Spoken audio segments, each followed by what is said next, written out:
Turkey. Hello, everyone. It's Charlton. Happy day after Thanksgiving. So, I have got an interesting story here for you. Well, it's breaking right now that, or pretty recently, that Roger Stone, they call him an associate of, not Roger Stone, Dr. Corsi, Jerome Corsi, is in plea negotiations with the Mueller people, Robert Mueller, over his potential involvement in the Russia investigation. And I don't want to retell the entire story again about Rogers. They believe he may have had foreknowledge of WikiLeaks before they dumped the Podesta emails. Okay, and as quickly as I can, just kind of tell you what they thought. He predicted that WikiLeaks would be releasing Podesta's emails. And Jerome Corsi, Dr. Corsi, I don't even have his picture up here. I'm sure I do somewhere. Had predicted that would happen. He claims that the reason he just pieced it together, that basically they had released the DNC emails, but they never released the Podesta emails. So he assumed they had them and they'd be forthcoming. And they did. So, and he announced, I think it was not this previous Monday, but the Monday before that he was going to be indicted in the coming days, and nothing really happened. And I began to wonder whether or not it was just showmanship or whether it was real, because I really did think it was real. And I just wasn't sure. So it kind of faded there. This was the previous week before Thanksgiving, and no indictment came. And now we're in Thanksgiving week, and it's the day after Thanksgiving, Black Friday, and he's in negotiations with them over some kind of plea agreement, and a couple things, Roger Stone is definitely in this story because, well, for one, Dr. Corsi claims he actually told this to Roger Stone. Not that he had foreknowledge of WikiLeaks, but that he had this prediction. And Roger Stone categorically denies that. He says he never informed me of that. And a tweet that Roger Stone put forth, I think it was August 21st, 2016, basically talking about the Podestas. The Podestas, their time will be coming or something like that. And the Podestas with a apostrophe S, excuse me. He claims he was referring to the brothers and the fact that John Podesta's brother, who's also a lobbyist, had done lobbying work for some government, for somebody from Russia. And so, so the dirt on them was going to be coming, and he was referring to that, not referring to the emails that would eventually drop. So, okay. I mean, they're not going to tell us in these articles what exactly, they're negotiating over. But to take it a step further, the obvious assumption is that, the Mueller investigation wants to tie, if in fact, which is a huge assumption, if in fact Jerome Corsi was in contact with Julian Assange or somebody from, a member of Julian Assange's team in WikiLeaks before in any way, but before the Podesta emails dropped, and therefore was basically, had foreknowledge of it, and maybe was relaying that information to the Trump campaign, or even President Trump himself in some way, that would be the golden goose, that Mueller would be searching for. So, that's basically, what they're talking about. I have one concern, and I do, and I've had it since I saw this Daily Caller article that Jerome Corsi spoke to, following his live stream about announcing that he would be facing an indictment in the coming days, which didn't come yet. So, and where he spoke, basically he tells the whole story of what the situation is. And they spoke to Roger Stone as well. And a lot of what I'm telling you comes from this article. But there's one particular piece of information that jumped out at me that gave me concern. All right, so, but if we could, I'm just curious what the reports are that they're talking about. And there's also something, I'm going to be quick because I want to get work done. There's in this discussion of CNN reporters about this story. there's a little piece right at the very end, which is definitely the most interesting element of this discussion. And I'm no fan of CNN, just like everybody else, but I'm telling you, I was glad I listened to the whole thing, because the very end, it's interesting. It's interesting. So Jerome Corsi, a conservative conspiracy theorist associated with Roger Stone, is negotiating a plea deal with special counsel Robert Mueller, the Washington Post reported Friday, citing an unnamed person with knowledge of the talks. NBC News confirmed that negotiations are in process. I'm trying to stop the rocking him back and forth. So, the talks could help Mueller and his team determine whether President Donald Trump, and anyone on his campaign coordinated with WikiLeaks in the 2016 hack on the Democratic National Committee emails to boost the Trump campaign. No deal has been finalized, however, and talks could still fall apart. Corsi has previously said that he met with Mueller's team for 40 hours of interviews. The 2016 email hack has become a central part of the investigation into Russia's alleged campaign interference. 12 Russian nationals were charged in connection with the hack over the summer, and the Justice Department is reportedly preparing to prosecute the controversial WikiLeaks founder Assange. Another thing that I never did the email. I'm glad I read this. Okay, so reportedly, the Russians, a lot of the information that WikiLeaks got was actually provided to them by Russian hackers, and then that was, then forwarded to another intermediate, and maybe somebody within the Trump campaign. The other intermediary there, it's being alleged, is possibly Jerome Corsi. One thing, then there was the story after Jerome Corsi had made the announcement he was going to be indicted in the coming days. There was the story that somebody had uncovered that they were going to charge Julian Assange in some kind of filing with a district court in I think the Eastern District of Virginia or something like that. Well, it was supposedly a mistake, and that somebody had basically copied and pasted or cut and pasted the wrong a snippet of information from the wrong document to this filing that basically became made public, and some reporter found it.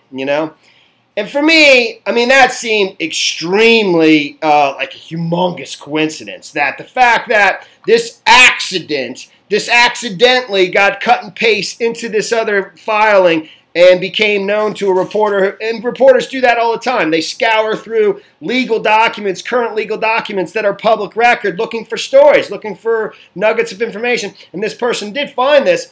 But what I'm saying is, it's almost impossible. I mean, the coincidence of that is astronomical. It's got to be in the billions in terms of the fact that would happen at this particular moment in time, right when Jerome Corsi is on the verge of being indicted. And it made me think that it was a bluff. It made me think that they just don't have the capacity right now to charge Julian Assange, because they legally, by international law, without breaking the law, they have no means of forcing him into the United States without the Ecuadorian authorities, basically being complicit in breaking international law.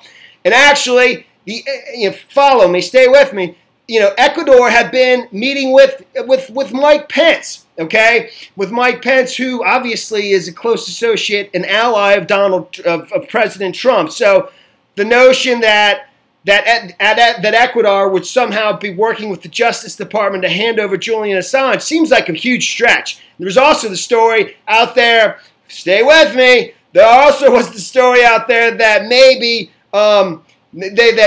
President Trump was considering Nikki Haley, as a vice presidential candidate in 2020, because he questioned the loyalty of Mike Pence. This is all happening at the same time. These stories are breaking, and they're basically trying to put seeds of doubt in President Trump's mind.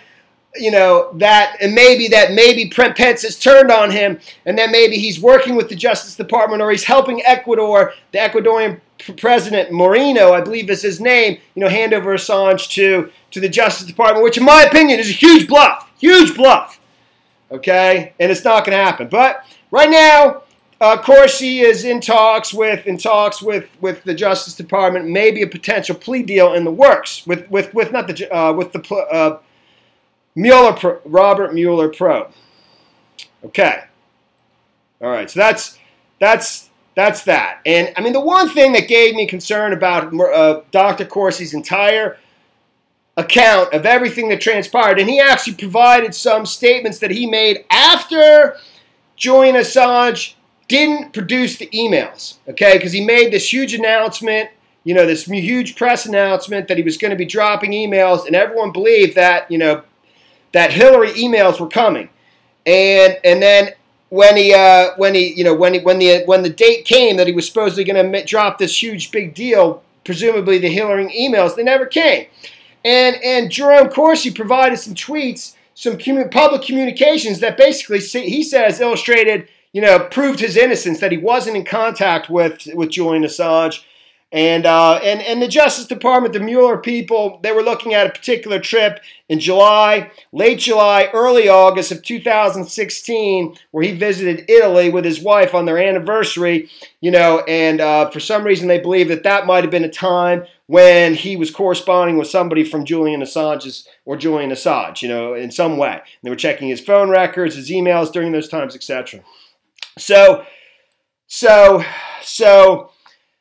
one of the communications that he provided after Assange supposedly let everybody down and made this big press conference that he was going to dump something, people thought it was Hillary's emails and it didn't come. Assange said, I guess in a tweet, Corsi was referring to a highly anticipated press conference that Assange was set to attend in Berlin. Assange failed to release any emails, as many observers had expected. Corsi responded with criticism of Assange. And he says, so Assange made a fool of himself. He wrote, October 4th, 2016, had zero, or he would have released it. We'll take grassroots or internet to get truth out and beat Hillary. End quote. And I guess that's in a tweet. Of course, he says the tweets show that he did not have definitive proof that Assange planned to release Podesta documents or any other Clinton-related emails. There's one word I have a problem with in that statement here. This one. It's this word here, dude. Had zero. Had zero. Or would have released it. That could be anything. That could be anything. It really could. It could be anything. It could be basically, you know, he thought he had something, so he's saying he had zero. I don't know. For me, I would have said has zero. Has nothing. I wouldn't have said had zero myself. Had zero feels like you were told he had something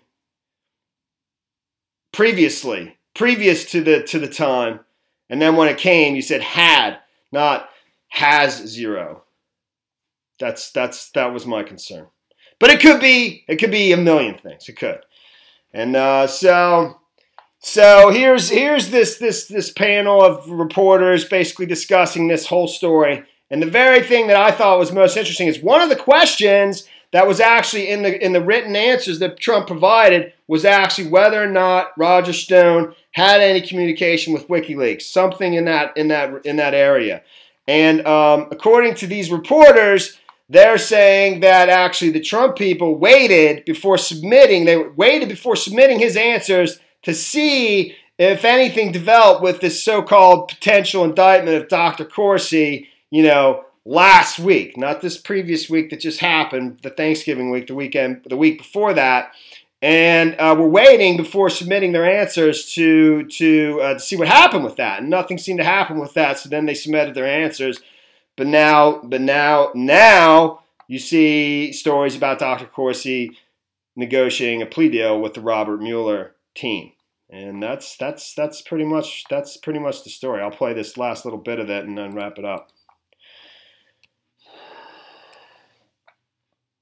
A presidential candidate. And I just want to say on Sam's note, one of the questions to the president and the recent batch of questions from Robert Mueller's team was whether Roger Stone had told him about the WikiLeaks and the fact that they would release John Podesta's email. So we know that's been of interest to Mueller's team. Now, the president and his legal team denied they had any advanced knowledge, but What is interesting is there was a delay in returning the responses to Mueller's questions because the legal team wanted to see if anything would happen on the Roger Stone front or any of his associates. That is very interesting. Pamela Brown, Sam Vinograd, thank you to both of you. It is pretty interesting, you know. It's just an interesting wrinkle to the story. And that is the story there, man. Thanks for watching my videos. Please subscribe to my channel. Give me a like down below, and I'll see you in the next video. Oh, later, man.